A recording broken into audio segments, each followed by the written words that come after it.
नमस्कार दोस्तों, कैसे हैं आप सब? आई होप अच्छे होंगे, मस्त होंगे, ज़बरदस्त होंगे। वैसे आज का जो टॉपिक है वह है विश्व की प्रमुख नहरें, जिसमें एक सुपर ट्रिक के द्वारा आपको समझाया जाएगा और याद भी कराया जाएगा। तो चलिए स्टार्ट करते हैं बिना किसी देरी के। इसमें पहला नंबर क्वेश्चन दिया है, स्वेज नहर कहाँ स्थित है? किन दो सागरों के बीच स्थित है? वैसे स्वेज नहर जो है वह भूमध्य सागर और लाल सागर के बीच स्थित है। बट देखो, इसे ट्रिक से कैसे याद किया जाए?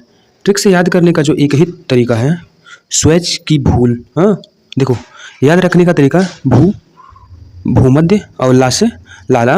स्वेज का नाम आते ही भूल याद आना चाहिए। स्वेज का नाम आते ही पहले आपको भूल याद आना चाहिए।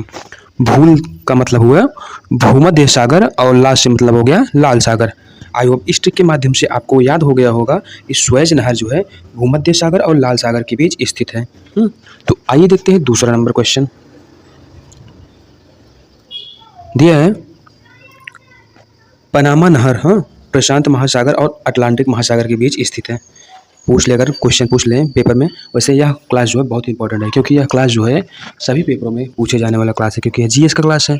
जैसे CGL, CGL, MTS और अदर पेपर में पूछे जाने वाला यह बहुत ही इंपॉर्टेंट क्लास है। दिया है, पनामा नहर किन दो महासागरों के बीच स्थित है? वैसे पनामा नहर जो है वह प्रशांत महासागर और अटलांटिक महासागर के बीच स्थित है। इसे याद करने का जो ट्रिक है वह है, पान खाकर प्रशांत अटलांटिक पार कर गया। पान खाकर जो प्रशांत है, एक प्रशांत, देखो पहले आप अगर समझो तो एक प्रशांत लड़का है, और जो है पानवा खाकर। वैसे पान जो है वह कहाँ का फेमस है? उत्तर प्रदेश में। आप सब कमेंट करके बताइए। तो एक लड़का है, वह पनवा खाकर जो है ना, वो प्रशांत महासागरवा को पार कर जाता है, इधर से इधर चला जाता है। आप सब वैसे याद कर सकते हैं ना, पान खाकर प्रशांत महासागर पार कर गया। याद रखने का तरीका जो है, पान से पनामा हो गया, प्रशांत प्लस अटलांटिक जो है महासागर को जोड़ती है। आई होप दूसरा नंबर भी, पनामा नहर जो है प्रशांत महासागर और अटलांटिक महासागर, आप सबको बहुत आसान तरीके से याद हो गया होगा। आइए देखते हैं तीसरा नंबर क्वेश्चन दिया है, कील नहर किन दो सागर को आपस में जोड़ती है? वैसे कील नहर जो है उत्तर सागर और बाल्टिक सागर को आपस में जोड़ती है। जो कील नहर है, देखो इसे याद कैसे करें? याद करने का एक ही ट्रिक है, उत्तर में कील ठोकते ही बाल्टी गिर गई। देखो उत्तर में मतलब एक समझ लो, अपना ये घर है अपने को, इसके जो उत्तर होता है, वैसे उत्तर दक्षिण पूर्व पश्चिम आपको सबको मालूम ही होगा। उत्तर यहाँ होता है, दक्षिण यहाँ होता है, पूर्व यहाँ होता है और पश्चिम यहाँ होता है। बट देखो इसमें दिया है, जैसे आप अपना ये घर हो गया, अपने घर के उत्तर में जो अगर आप कील ठोकते ही, यह समझ लो दीवार गिर गई, बाल्टी गिर गई, कि दीवार के ऊपर जो है बाल्टी रखे हो तो बाल्टी गिर गई। उत्तर में कील ठोकते ही बाल्टी गिर गई, मतलब हो गया उत्तर में जो हो गया उत्तर सागर, और बाल्टी से हो गया बाल्टिक सागर। कील का मतलब हो गया इसमें कील नहर। आई होप तीसरा भी क्वेश्चन आपको बहुत आसान तरीके से याद हो गया होगा। तो चलिए देखते हैं चौथा नंबर क्वेश्चन। चौथा नंबर क्वेश्चन दिया है, इंदिरा गांधी नहर किन दो नदी को जो आपस में जोड़ती है? वैसे इंदिरा गांधी नहर जो है सतलुज नदी और ब्यास नदी को आपस में जोड़ती है। देखो इसे याद करने का ट्रिक है, इंदिरा सब जानती है। इंदिरा क्या जानती है? इंदिरा सबसे हो गया सतलुज, जानती। ब्या ना, स से मतलब हो गया सतलुज और ब्या से ब्यास हो गया। मतलब देखो इंदिरा क्या जानती है? सब जानती है। कि आप अगर किसको गरियाए हो, किसको मारे हो, इंदिरा एक समझ लो जासूस है। तो इंदिरा इसलिए सब जानती है। इंदिरा से हो गया इंदिरा गांधी, और सा से हो गया सतलुज और बा से होगा ब्यास। आई होप यह भी बहुत आसान तरीके से आपको याद हो गया होगा। आइए देखते हैं पाँचवा नंबर क्वेश्चन दिया है, एरी नहर किन दो नदी या झील को आपस में जोड़ती है? एरी नहर जो है या हडसन नदी और एरी झील को आपस में अटैच करती है। हडसन नदी और एरी झील को आपस में जोड़ती है। देखो ट्रिक यही है, एरी हद कर दी तुमने। एरी जो है, जैसे दो इंसान है, एक एरी है एक मेरी है, एक तेरी है एक मेरी है। इसमें जो ये है एरी है और ये है मेरी। अब ये कह रहे हैं इनसे कि एरी तुमने तो हद कर दी यार। एरी तुमने तो हद कर दी। एरी से हो गया एरी, हद से हो गया, हा से हो गया हडसन नदी, और इसमें जो एरी है, एरी के बीच एरी झील हो गया। तो आई होप यह भी जो एरी नदी है वह हडसन नदी और एरी झील के बीच स्थित है। आप सबको बहुत आसान तरीके से याद हो गया होगा। तो आइए देखते हैं छठा नंबर क्वेश्चन, जो दिया है ग्लैंड, हाँ, ग्लैंड करनाल विश्व की सबसे मानव निर्मित नहर है। ग्लैंड करनाल जो है विश्व की सबसे लंबी मानव निर्मित नहर है। यह इसे याद करने का जो ट्रिक है, वैसे ये क्वेश्चन पूछ सकता है विश्व की सबसे लंबी मानव निर्मित नहर कौन सी है, वह है ग्लैंड करनाल। हाँ, इसे याद करें कैसे, देखो चीन के लोग ग्लैंड, हाँ, ग्लैंड का मतलब हुआ बड़ा, हाँ, बड़ा काम करते हैं चीन के लोग जो हैं। देखो इसे चीन में सबसे बड़े बड़े कंपनी कुछ भी मान लो, सब अधिकतर बड़ा ही होता है।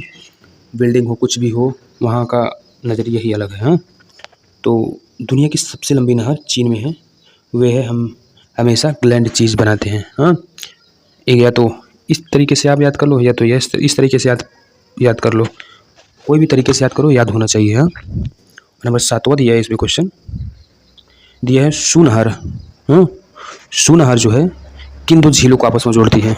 यह सू नहर जो है सुपीरियर झील और ह्यूरॉन झील को आपस में जोड़ती है। देखो याद करने का ट्रिक यही है, सुपर हीरो सू गया, सुपर हीरो सू से मतलब हो गया एक हीरो है, वह सुपर हीरो सू गया। हाँ, मतलब वह सो गए, सुपर से हो गया ऊपर, सुपर से हो गया सुपर नहर, और पास से आप मान लो इसमें हीरो से हो गया ह्यूरॉन झील, हाँ, और से हो गया सू से हो गया मतलब सुपीरियर झील।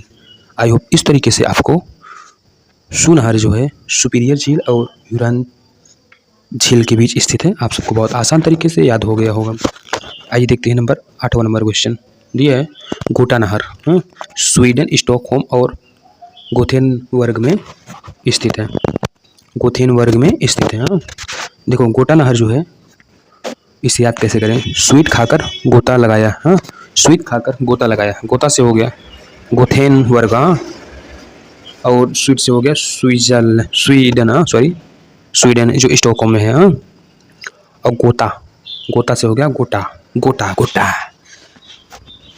आई होप ये क्वेश्चन भी बहुत आसान तरीके से भाई लोगन आप सबको याद तो बहुत जल्दी से हो गई हुई। आवा कुछ इम्पोर्टेंट विश्व की प्रमुख नहरें भी देख लिया जाए।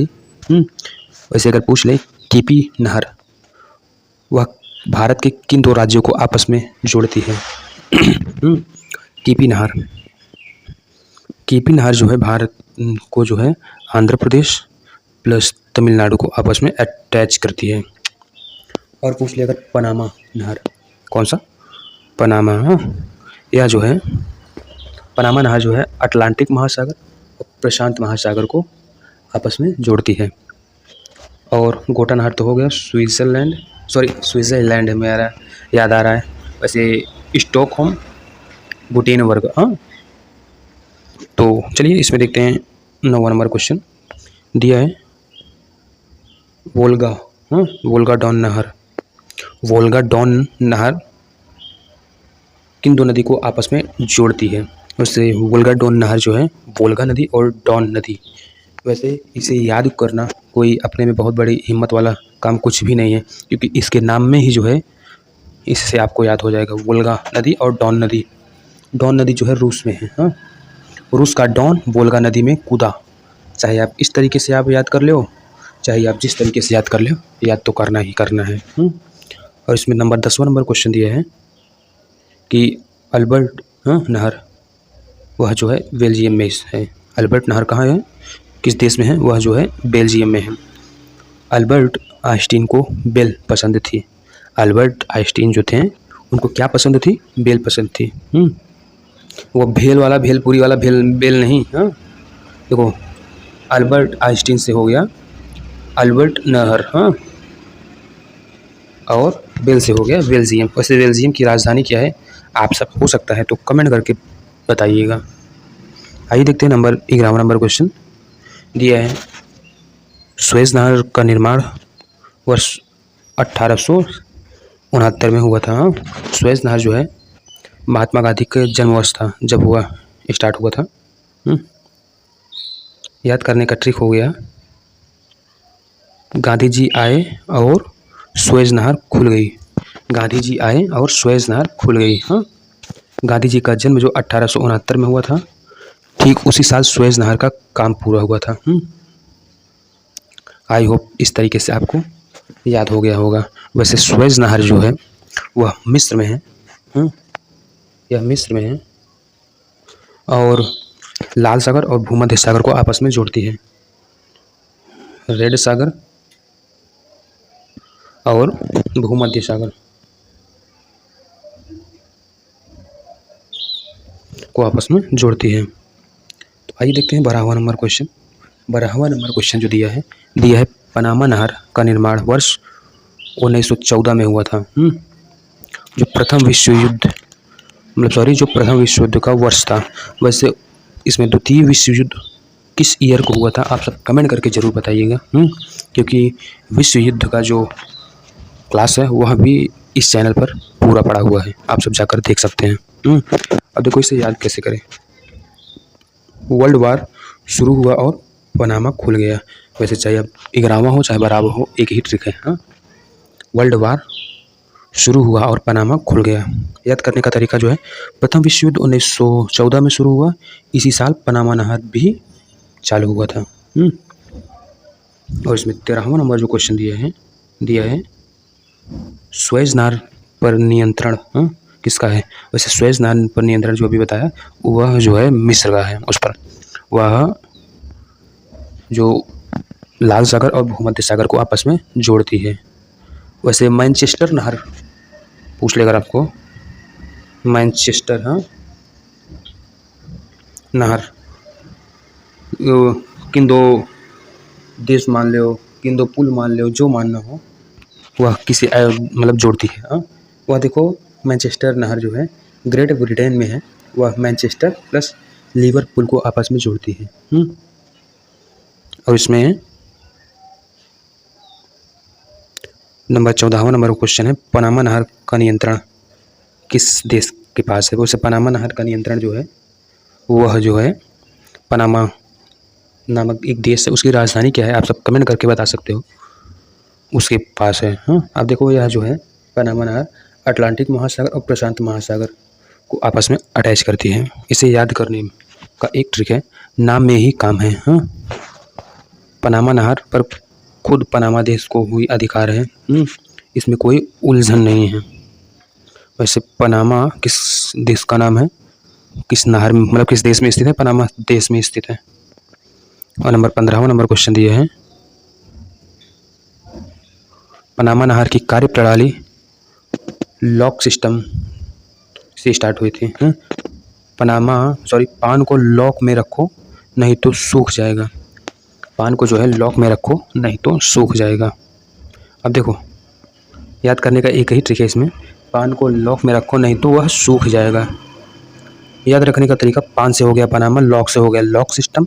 पानी के स्तर को लॉक करके जहाज़ों को ऊपर नीचे किया जाता है। आई होप इस ट्रिक के माध्यम से आपको कुछ न कुछ तो जानकारी बहुत आसान तरीके से मिल गई होगी। तो अगर आपको जानकारी प्राप्त हुई होगी तो कम से कम एक लाइक या सब्सक्राइब जरूर कर सकते हैं, क्योंकि यार इस चैनल पे जो अभी बहुत कम बच्चे जुड़े हैं। और हाँ, अगर हमारे व्हाट्सएप चैनल से जुड़ना चाहते हो, क्योंकि उसमें इम्पोर्टेंट नोट्स, इम्पोर्टेंट PDFs मतलब जो भी पढ़ाई से रिलेटेड इम्पोर्टेंट होता होगा वह उसमें बहुत जल्दी ही पहुंच जाता है। तो आई होप अगर आप सब जुड़ना चाहते हो तो आप हमारे व्हाट्सएप चैनल से जुड़ सकते हो। सो चलिए मिलते हैं नेक्स्ट वीडियो में, तब तक के लिए जय श्री राम।